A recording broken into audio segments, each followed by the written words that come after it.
Hello and welcome to the Leader to Leader podcast, a Chime Foundation series where we explore the forces shaping healthcare's future, from breakthrough innovation to the realities of leading through complexity. I'm Russ Branzell, your host and the CEO and president of Chime. Today, we have one of my favorite people in the world, Cletis Earle, the Field Chief Technology Officer for Healthcare at Citrix. Cletis is an accomplished digital health executive with a distinguished career spanning various leadership roles across major health systems. He blends hands-on leadership with enterprise technology strategy, helping organizations modernize applications, optimize workflows, and deliver better experiences for both patients and caregivers. He is a longtime Chime member, one of our former chairs, and always an active member in our world of digital health, especially here at Chime. Cletis has dedicated his career to advancing healthcare technology leadership while improving operational efficiency and patient care. Always a pleasure, Cletis, but welcome to the program. Thank you, Russ. It is an absolute pleasure. Thank you for having me. Well, congratulations on the new position at Citrix. I know you are already probably jumping in, probably not waist deep, neck deep in the craziness of our world that we're living in. Before we jump into some maybe deeper questions, how are you doing? How's the family doing? How you adjusting to being on the? I can't say the vendor word, so I'll just say on our foundation partner side. Yeah, everybody's doing well. I'm hoping the same with you and the family. It's amazing to be able to be on this side of the fence, to be able to help people like, me previously, right now, the CIOs, to help them just get their realization of their investments. So from my point of view, it's fantastic. It's a little different, a lot of traveling, reaching out, going through all areas of this country and seeing people and again, helping. So it's a good thing. It's like I'm the CIO, but for a bunch of organizations. So it's actually pretty cool when you look at it from that perspective. Yeah. Well, I mean, you've obviously worked at some major academic institutions. In some really complex organizations trying to do some amazing stuff. And I know you've had some Yeah. major projects while you were doing those.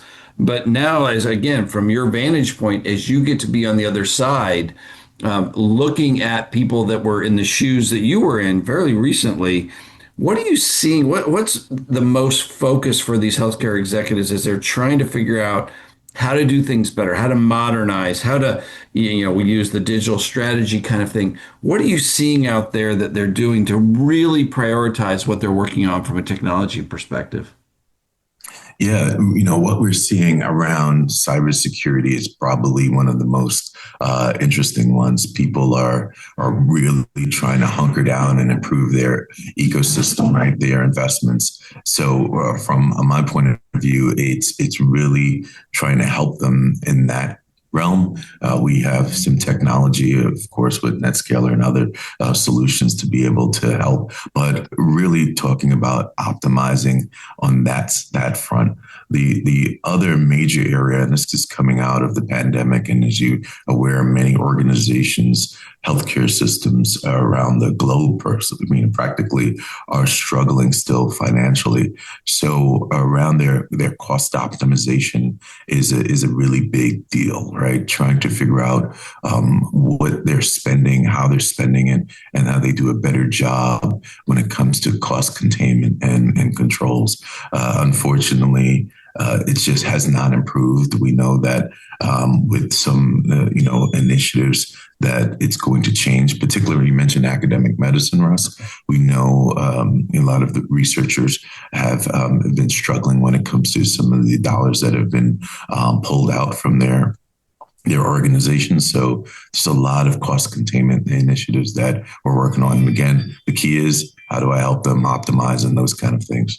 Well, you and I both sat in that CIO chair for many, many years, decades. Yeah. And it's easy to put in tech. It's easy to say, hey, we want this new bright, shiny thing. But actually getting the value out of that is pretty amazing. I always joke, for some reason, I always buy the new iPhone, but I always still use the iPhone exactly the same way. I don't get any more value out of it, even though I bought the new tech. How are you helping these organizations, or maybe even what are some of the attributes you see in these organizations that takes them beyond the buying some tech to really driving value and change in the organization? What's some of those attributes? Yeah, Russ, let's go back when we were in those roles. Many times when we went out and bought that shiny object, the latest shiny object, what would happen is we have the pro forma and return on investment documentation, all of the things that you work on, and time after time, organizations, you put something, you buy something, and then a year later you implement it, and a year later, 2 years later, you look at it and you ask, hey, where's this particular functionality, or where's this type of workflow? And you realize that that didn't actually get executed in that way. So much so that many organizations don't implement their technology and get that true return on investment. So common thing is because the healthcare environment is moving so fast. They get something, they implement it, may not be implemented to its maximum capacity, and then you move on to the next shiny object. That's something that I'm helping people do, saying, "Hey, let me go back, let me look underneath the hood, right, and try to figure out what you already own and how it's being utilized, and take advantage of all of the tools that you may own already, and you may be looking at it somewhere else, but you may already have under your scope, because it may not have been implemented correctly in the first place. So it's that is consistently something that I know. When I first got to Citrix, I I found out some technology that we had, and I was like, wait a minute, you can do what? Around things around enterprise Chrome browser. Wait a minute, we have that, and like, yeah, you've had it for a while. So it's those kind of things that unfortunately, because we're moving so fast as an industry, we keep moving and we're not able to turn around and do that almost post-mortem, right, on solutions to be able to determine how effectively your investments are being realized. And again, the key here is if more organizations are able to do that consistently, I think that they would, not necessarily be moving after the next shiny object as much as they're doing today. Yeah, it's interesting. I'm going to sound like Yogi Berra from the Yankees from years on past. And it's like one of the questions I always ask, well, where do you start? And Yogi Berra would say, well, definitely at the beginning. So as you think about this, as maybe as you just described, sometimes we need to go back to the beginning to really figure out how to drive the value to, as we think about modernizing our environments, as we think about everything from tech refresh to app reconciliation to all those things that people are dealing with right now. In the end, we got to make sure we still actually provide some benefit. And the one thing we probably get held to the highest standard, and I say we, really, our Chime members now get held to the highest standard, and you did until recently, that is the impact on that frontline caregiver, on their workflows, to their outcomes. How do we start with making sure that's the focus? Yeah, I think we I love the analogy you used with Yogi Berra. I don't know if you knew that I'm actually named after a Yankee, Clete Boyer. So that really resonates a lot with me. I think that going back to the beginning is absolutely essential, and many times you need to have a partner to rely on in order to do that. If it's a post scenario, I think there's other ways of handling that too. Again, really having different discussions with your partner. I know when I was sitting in the seat as a CIO, one of the things in methodology I was actually very staunch on, which is, look, we bought product A, and product A had 10 things associated. And I wanted to make sure that if anything deviated, any decisions deviated from implementing those 10 things, that information needed to be, brought to my attention. And because those 10 things were the reasons why we needed to make that purchase. And that reason, many of those reasons of those 10 things have a lot to do with the impact to our customers, right? Which are our patient providers. And in essence, technically our patients, because obviously if we were doing something, the care would have, outcome of the care would be much better. So I do believe that organizations just have to take that very similar approach, because in many cases and many times, a rationale for that 1, 2, or 3 of the 10 things not being turned on is because somebody downstream makes the decision that makes it easier to turn it on, and the work associated to turning that little widget on would take a little bit more time than they need, and they can do it down the road. And as we know, as we said earlier, you don't usually revisit it and turn it back on. So you have to have a very almost draconian approach on how tools are implemented. And again, hence you will have the better patient care and better patient outcomes. One of the things that I'd love to get your thoughts on is this never-ending competing forces kind of concept. Two tectonic plates pushing against each other, causing so much friction. And that is the concept of we have to be secure, and we have to control access, and we have to meet all these compliance requirements and audit and risk management and all this kind of stuff. All at the exact same time, what do the clinicians really need and want on the front end is they want complete seamless access. They want to be able to move freely and roam where they want to, and really to have almost no friction in the workplace. But sometimes those things don't match up. So how do you help organizations find the right answer, whether that's a balance and both sides have to give, or even, making sure you meet the security, but err on the side of making sure clinicians can do their job? How do you approach that difficult concept? Yeah, we have tools at Citrix around resiliency to really talk about how you get that done. I'm a firm believer in having your security protocols and those initiatives in place in order to ensure things don't go left, right? In that sense, when there's a nefarious event.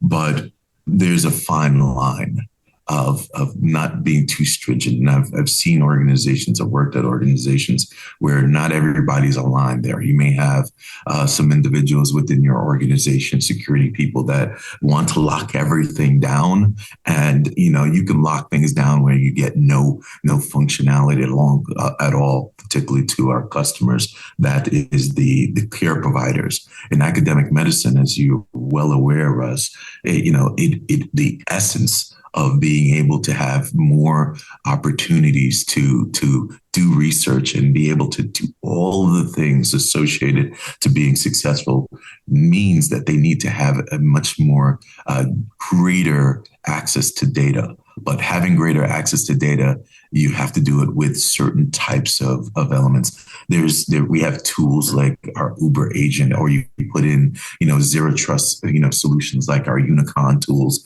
to be able to create an ecosystem, an IT ecosystem that gives people, right, gives the employees, the researchers, the doctors, the environment to have these sandbox-like solutions so that they can actually operate in their manner, where they can go out and do what they want to do and what they have to do in order to get those grant dollars and bring in that level of innovation to your organization. But you do it in the realm of control, right? You do it where it's secure. You do it where they have that ability to not necessarily take your core PHI data and your clinical content that may be a violation to some of the regulatory controls we have, but you're giving them that sandbox so you're able to go at it and be able to do things. And again, it's a combination of zero trust tools as well as organization configurations that we can help them be able to execute in that way. And I would recommend most organizations look at it that way.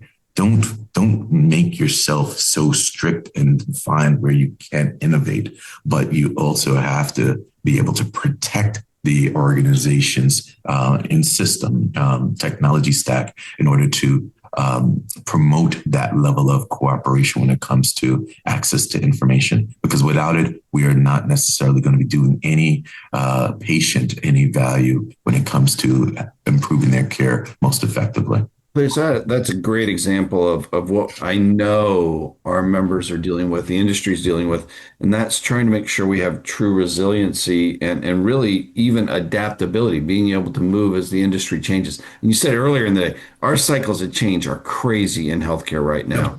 We used to measure it in years, then we measure it in months. I really believe we're now at the point where we're really measuring this almost in a matter of weeks or days in the how fast things are changing.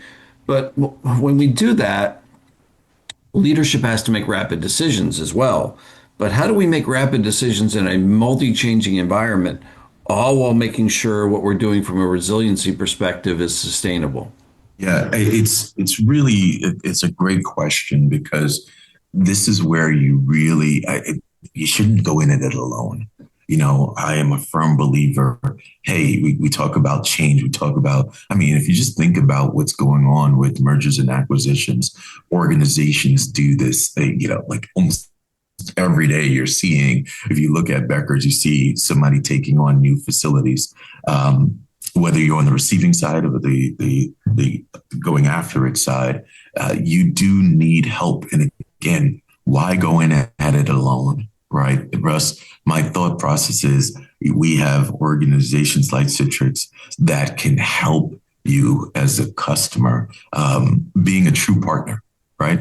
Being able to say, hey, we have M&A tools, we have resiliency tools, we have optimization tools, we have tools that'll help you through regulatory, initiatives and the changes. And at the end of it all of those things are able to improve patient care.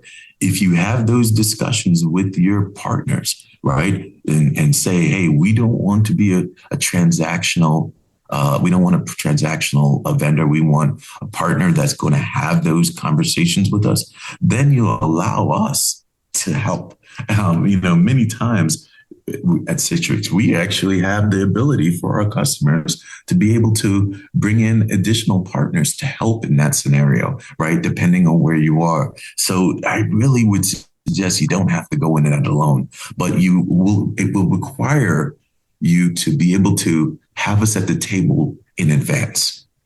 And while you're doing, and I know this is sensitive for us, I get it. I understand that dynamic, but think about partners like Citrix as somebody who needs to be a conversation, a forward thinking discussion to be able to say, okay, these are our issues, right? Don't try to sell us, but these are our issues. These are our initiatives. These are our potential M&A opportunities. And as you're thinking about having your governance and those strategies, have us open up the coffers there to let us know. We can do NDAs, we can do whatever it is, but let us know what you're thinking and we can help guide you through all of the noise associated, because you can only imagine, Russ, for a company like Citrix that we have thousands of customers across all verticals. We have insight that many organizations just don't have. And we can bring that experience to the fold. And that's what I think is, in my opinion, bringing us to the table earlier allows us to be able to execute. Recently, there was a major health system that was compromised, right? We helped them get up and running within a matter of a couple of days. It took a little while for them to come to us, but once they reached out, we were able to get them up and running in a couple of days. That's the type of Silicon Valley innovation we have that we can actually bring to bear to our customers and our partners. That's important. And I don't think there's nothing more powerful than having that, but you have to trust us and having those conversations at the early stage rather than the later stage. Yeah, on that same front, I guess an expanded question to that really has to do with the fact that our industry is and I say in a good way, chaos, mergers and acquisitions, even new growth and expansion. People are not really growing organically inside, but they're growing because the new markets are changing. I live down most of the year in Florida, and it is interesting to see how many new hospitals are being built down there as people, the boomers Yeah. retire and that kind of stuff. So how do you help? And what leadership principles or what leadership concepts do we deploy that as we grow, mature, merge, divest, all the stuff we're seeing occurring to keep organizations together that rather than in silos, whether that be in service lines or technology, how do we help people create the environment of, and I hate using the term standardization, but it's probably the right term, standardization where everything can move at a very seamless way? Yeah, I think you hit the nail when you call it standardization. It is, I know it may be a word we don't want to use as much, but I think it's imperative.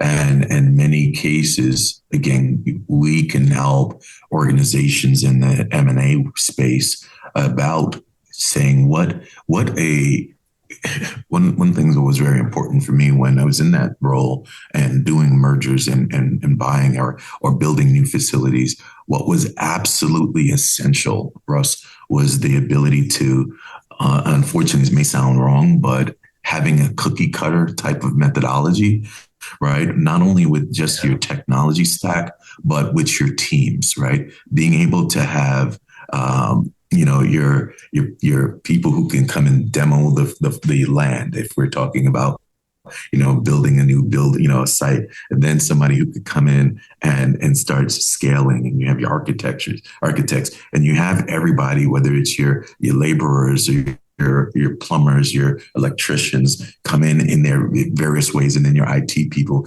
your clinical people to come in and start testing out all the equipment, and then opening, right? You have everybody there.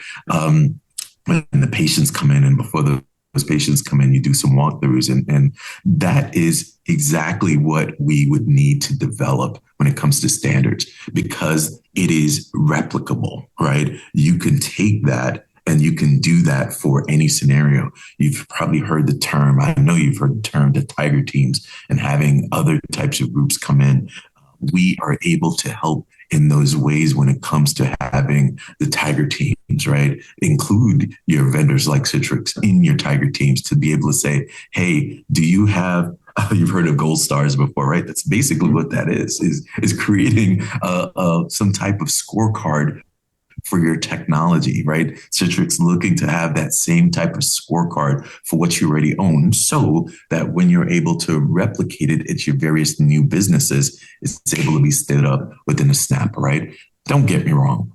It's not easy. It's not. I would be kidding and lie. That's not necessarily what happens, but it makes it easier because you're able to be, you're standardized, you have a plan, and you're ready, you understand all the variables and scenarios you need.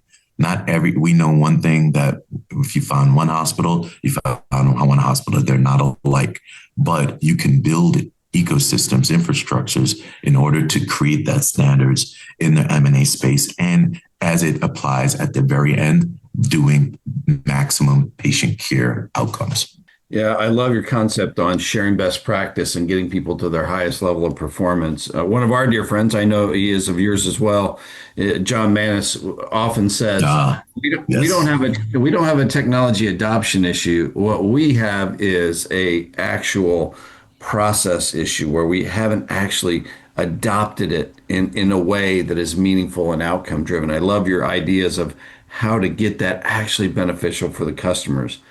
Well, Yeah. let me finish up our time here with a little different twist of a question here, because I know you've been one to many people over the years, and many of our Chime members continue to mentor people, and whether they're boot camp graduates or anything out there, we've got a whole new huge group of leaders coming up. I think I've said it on other podcasts. It is amazing how fast the boomers have exited the workplace from a macro level. Uh, I mean, just give you an example, Chime's membership being boomer driven went from just under 40% to less than 2% since COVID. That tells you how Wow. fast the boomer population has retired, and good for them. Hey, enjoy Yeah. your times, enjoy your lives. But, we got a whole new group of leaders. As you think about the fact these new leaders just jumping into these new roles or next level roles, they're dealing with strategy, operation, culture, an industry in change, chaos with major opportunity. What has been your experience, and what would you really give advice to these new and upcoming leaders in this time of crazy opportunity-based chaos? Make sure you attend Chime events. All right, I'll pay you later for that one, Cletus. No. I say that, Russ. I say that not only just being a passionate Chime a member for years, but sometimes misery loves company. You know that saying. And one of the Oh, yeah. things that we all do is when we go to the Chime events, we're able to one lament and then knowing that you're not in this alone. And why it's important is the fact that it allows you to have access to other members, right? Or these events that we have, whether they're innovation sessions. I went to one a year and change ago with John, hearing leaders like John Manis and others speak, and then you realize that after you connect with these other amazing Chime leaders from all over the world, you realize, oh, I'm not in this alone, and somebody else has done it already, and what I could learn from it. So for the new members, realize that you do not have to go in it alone. We can help, right? As Chime, as other types of, vendors like Citrix, we are here to help. That's the most powerful thing I can share with you, because there's highly likely that somebody's already experienced an event that you've actually gone through, whether it's a critical access hospital or rural facility or the most comprehensive integrated delivery network that's out there. Somebody else has been able to experience it. And there's so many times I can pick up the phone in the Chime community and be able to speak to a colleague and say, hey, can I talk to you for a second? Can you just tell me what's going on or how you experienced this? And they're able to do that. So Russ, you didn't pay me for that, but it just goes to the fact that I am such a fan of Chime and what it can do to offer. And I would just recommend all people continue to keep making yourselves not in this alone. That's huge. Well, Cletus, as always, thanks for one, being such a friend of Chime, but really today in particular for sharing your perspectives. I love your fresh new look on things. You probably are still in the fire hose of learning on the other side of the partnership arrangements, but we greatly appreciate everything you've done, and especially for our community in Chime. You've always been an example of what it means to be a Chime leader and really making a difference in our industry. Thanks, Russ. Thanks for having me. Really appreciate it. And I look forward to seeing you at the next event. And to our listeners, thank you for joining us for this episode of Chime's Leader to Leader podcast. To hear more conversations from digital health leaders, visit us at chimecentral.org/media or at Spotify, Apple Podcasts, or for wherever you get your podcasts. Till next time, stay bold, stay curious, keep pushing the boundaries of digital health to create safer, smarter, and more resilient care. Stay safe, and God bless.